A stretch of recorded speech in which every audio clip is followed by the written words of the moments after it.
The last Harry Potter movie came out over 5 years ago, and I have to say, it's good to be back. There's strange things going on all over the city. The people behind this are not like you and me. There's a hidden society. It goes back centuries. Yesterday, a wizard entered New York with a case. A case full of magical creatures. And unfortunately, some have escaped. Fantastic Beasts and Where to Find Them is directed by David Yates, who directed all the Harry Potter movies since Order of the Phoenix. So naturally, he does a great job, and you can really feel his love and understanding of this world and the characters in it. The movie is written by J.K. Rowling herself, who does a fantastic job with this very imaginative and original story. I love how the movie doesn't really rely on you having to be a Harry Potter fan, and although there are one or two references to the previous books and movies, this movie does a great job of setting itself apart and standing on its own. I also love the New York setting, and the magic society there is very different. For example, the Muggles are called no-magics, or no-magics. You wiped his memory, right? The no magic. The what? No magic. The non-wizard. Sorry, we call them Muggles.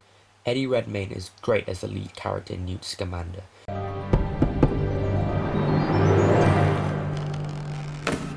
So, you're the guy with the case full of monsters, huh? News travels fast.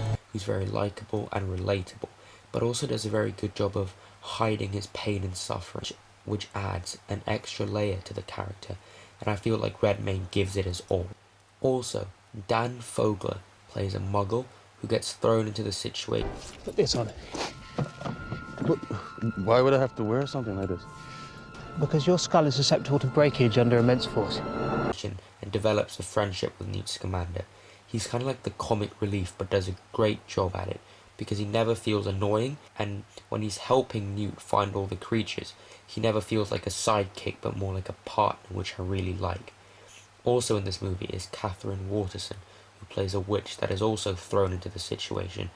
Her character actually has a purpose in this movie and isn't just a love interest, which I really like. Cast-wise, I wanted to talk about Ezra Miller and Colin Farrell last. I won't really talk about Ezra Miller's character because that's getting into spoiler territory, and I want you to experience what happens for yourself because some of it is really cool. Now, for Colin Farrell's character, I thought he gave a great performance, but that's all I can say without getting into spoilers.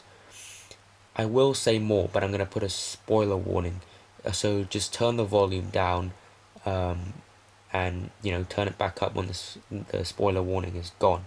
If you've seen the film, then you know that his character is actually Grindelwald in disguise. Now, that surprised me, even though I kind of predicted it, because I certainly did not expect to see Johnny Depp in the movie. But it also pissed me off because Colin Farrell actually did a really, really good job in this movie. And, now he's going to have to be replaced by Johnny Depp, who hasn't been exactly up to standard for the past few years. Finally, I wanted to talk about the beasts themselves, especially the few scenes where we spend in the case, which is some of my favourite scenes in the movie. All the creatures feel real and unique, and the zoo inside the case was so cool and creative, and the creatures never felt like CGI, which is also great. As for flaws, I felt the movie could have wrapped up a lot quicker, and the ending just dragged on, so I felt that it didn't really know when to end. It was kind of like the Return of the King situation here. Other than that, this movie was a great return to the Harry Potter world, with great characters, great use of magic, and a really creative story by J.K. Rowling. I give this movie an A-. Guys, thank you so much for watching. Please like and subscribe. Thank you.